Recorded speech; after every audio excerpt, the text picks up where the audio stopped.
Assalamualaikum warahmatullahi wabarakatuh. Bertemu lagi dengan Ibu Siti Faizatul Nikmah dalam mata pelajaran Pendidikan Agama Islam dan Budi Pekerti. Ananda, apa kabar semuanya? Semoga kita dalam keadaan sehat walafiat. Amin amin ya rabbal alamin. Baiklah Ananda, pada pagi hari ini tema pelajaran kita adalah jiwa lebih tenang dengan melakukan sujud. Mari kita saksikan materi berikut ini. Baiklah Ananda, pada pagi hari ini kita akan belajar materi tentang sujud syukur. Nah, pertama kita harus tahu apa itu pengertian dari sujud syukur. Sujud syukur adalah sujud yang dilakukan sebagai ucapan terima kasih kita kepada Allah Subhanahu wa taala atas segala karunia yang telah Allah berikan kepada kita. Nah, apa sih dalil nakli tentang sujud syukur? Nah, di sini sudah Ibu paparkan. Yang pertama ada sabda Rasulullah Shallallahu Alaihi Wasallam yang berbunyi, Bismillahirrahmanirrahim. An Abi Bakrata anna Nabi Shallallahu Alaihi Wasallam kana idza atahu amrun yasurruhu aw bushra bihi kharran sajidan syukralillah. Rawahu Abu Daud wa Tirmizi. Artinya dari Abu Bakrah bahwa sesungguhnya Nabi Muhammad Shallallahu Alaihi Wasallam apabila datang kepadanya sesuatu yang menggembirakan atau suka, maka beliau langsung sujud untuk berterima kasih kepada Allah Subhanahu wa taala. Hadis ini diriwayatkan oleh Abu Daud dan At-Tirmizi. Nah, senada dengan sabda Rasulullah Shallallahu alaihi wasallam, Allah sesungguhnya sudah menjelaskan dan menegaskan kepada kita sebagaimana yang termaktub dalam Quran surat Ibrahim ayat 7. Nanti selain dari slide Ibu, Ananda juga bisa buka langsung dalam Al-Quran ya. Quran surat Ibrahim ayat 7 yang berbunyi, Bismillahirrahmanirrahim. Wa idh ta'adzana rabbukum la in syakartum la azidannakum wa la in kafartum inna adzabi lasyadid. Artinya, sesungguhnya jika kamu bersyukur, kata Allah, pasti kami akan menambahkan nikmat kepadamu. Dan jika kamu mengingkari nikmatku, maka ingatlah kata Allah, sesungguhnya azabku sangatlah pedih. Ya, jadi ini adalah dalil nakli tentang sujud syukur. Ya, Ananda bisa hafalkan nanti di rumah. Ya, sabda Rasulullah dengan firman Allah Quran surat Ibrahim ayat 7.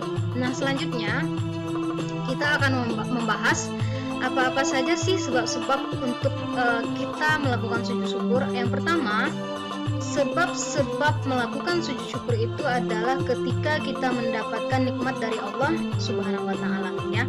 Apa contohnya? Ketika misalnya Ananda sedang sulit-sulitnya nih perekonomian, apalagi dalam masa pandemi ini ya.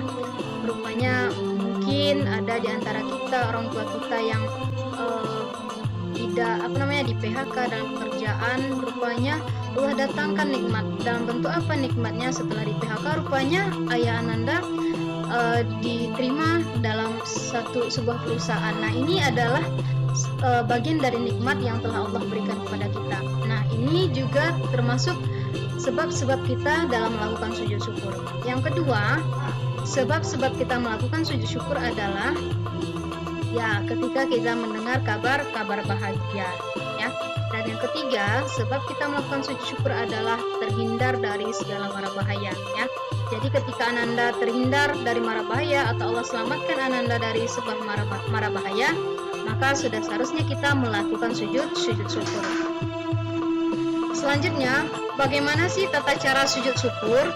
Yang pertama, sujud syukur kita lakukan hanya satu kali ya, satu kali, dan itu kita lakukan ketika mendapatkan nikmat atau ketika itu kita terhindar dari mara bahaya. Nah, apa maksudnya satu kali dalam hal ini adalah sujud yang kita lakukan ini tidak sama seperti halnya kita melakukan sujud di dalam sholat ya. Contohnya nih, sujud dalam sholat 5 waktu sehari semalam ya. Kalau dalam sholat 5 waktu sehari semalam kan lebih dari satu kali kita melakukan sujud. Nah, ketika kita melakukan sujud syukur, maka tidak sama dengan sujud yang kita lakukan ketika melaksanakan sholat, ya. Yang dilakukan hanyalah sujud 1 kali saja. Yang kedua, tata cara selanjutnya, Ananda juga tidak perlu berwudu dan suci dari najis, ya. Jadi ketika Ananda akan melakukan sujud syukur, tidak perlu Ananda ke kamar mandi untuk melakukan wudu, ya, baru melakukan sujud, tidak. Tetapi memang tidak perlu untuk wudu dan suci dari najis. Yang ketiga, tata caranya adalah dilakukan di luar sholat, ya. Sujud syukur yang kita lakukan adalah dilakukan di luar sholat, artinya tidak dilakukan di dalam sholat, tapi dia dilakukan di luar sholat. Dan yang keempat, tetap menghadap kiblat, ya Ananda, ya. Tata cara sujud syukur tetap menghadap kiblat. Dan yang kelima, tata cara sujud syukur adalah tidak diisyaratkan takbir, tasyahud atau salam, ya. Dan yang terakhir yaitu ketika tata cara yang terakhir ini adalah sujud, lalu membaca bacaan sujud syukur dan membaca doa setelah sujud syukur. Nah, di sini sudah Ibu paparkan pada slide apa sih bacaan sujud syukur. Nah, ini dia, ya. Bismillahirrahmanirrahim. Sajada wajhiya lillazi khalaqahu wa syaqqa sam'ahu wa basarahu bihaulihi wa quwwatihi. Artinya, aku sujud kepada Tuhan yang telah menciptakan diriku, Tuhan yang telah membukakan pendengaran dan penglihatan dengan kekuasaannya. Dan bacaan doa setelah bacaan sujud syukur, Bismillahirrahmanirrahim. Subhanallahi walhamdulillahi wa la ilaha illallah wallahu akbar. Rabbana atina fid dunya hasanah wa fil akhirati hasanah wa qina adzabannar.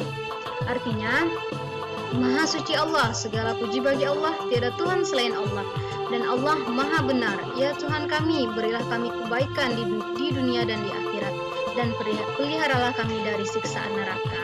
Ya, itu bacaan dari doa setelah sujud syukur. Nah, ketika kita melakukan sujud syukur, apa sih kita harus tahu nih apa-apa saja hikmah dari sujud syukur? Dan yang pertama, hikmah sujud syukur adalah memberikan pelajaran agar manusia selalu bersyukur, ya. Jadi hikmahnya ketika kita melakukan sujud syukur, maka hal tersebut akan memberikan pelajaran kepada kita bahwa kita sebagai manusia, sebagai makhluk yang Allah ciptakan haruslah selalu bersyukur kepada Allah Subhanahu wa taala. Yang kedua, hikmahnya adalah mempertebal keimanan kepada Allah, ya. Ketika kita melakukan sujud syukur, maka hal itu sudah mampu mempertebal keimanan kita kepada Allah. Dan yang ketiga, menunjukkan sikap merendah di hadapan Allah, ya, bahwasanya itu tadi kita hanyalah makhluk yang Allah ciptakan, maka tidak selayaknya kita mempunyai sikap sombong, ya. Dan yang terakhir, hikmah dari sujud syukur ini adalah meningkatkan kualitas diri seseorang yang selalu bersyukur, ya. Jadi sujud syukur ini juga sebuah sarana yang Allah siapkan untuk kita untuk meningkatkan kualitas diri kita, bahwa kita sebagai makhluk Allah haruslah selalu bersyukur dalam keadaan apapun, ya.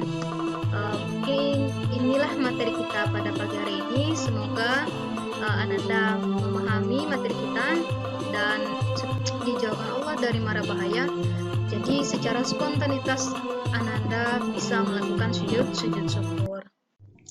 Bagaimana Ananda? Semoga Ananda paham dengan materi yang Ibu sampaikan dan mampu mempraktikkan dalam kehidupan sehari-hari.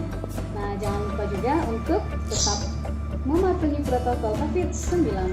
Akhirul kalam, Assalamualaikum warahmatullahi wabarakatuh.